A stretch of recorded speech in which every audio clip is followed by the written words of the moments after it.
All right, so for my check for understanding this week, week 4, I'm going to kind of be glancing back and forth between the phone and my computer here just because of some video, logistical issues.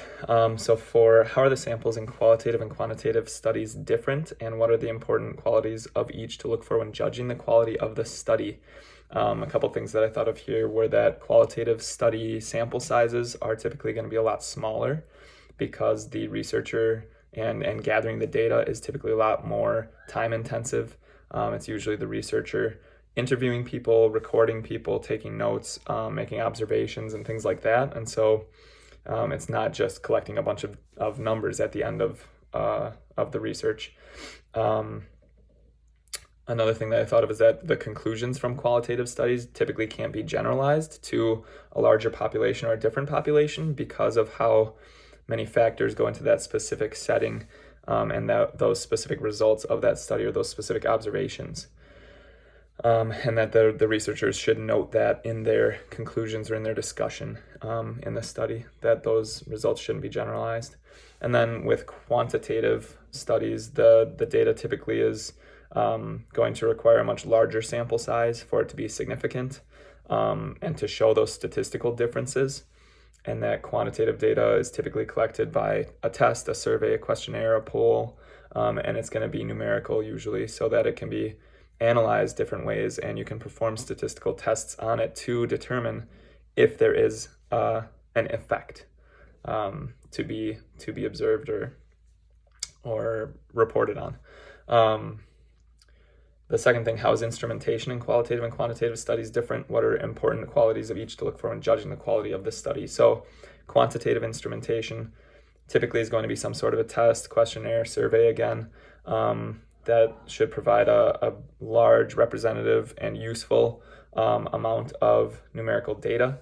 Some issues could potentially arise in the method of the data collection or even in just the construction of that instrument, whether the wording of the questions is appropriate, if there's any bias in the wording of the questions, or if potentially the way that the questions are presented, maybe the person taking that survey or whatever it is might answer in a certain way because it seems like they should, if we're talking about healthy food, for example, and the researcher phrases something like kind of implying that something is healthy when they're trying to get some other information. Qualitative instrumentation is typically going to be, again, like recordings, notes, interviews, things like that the researcher is typically very involved in obtaining.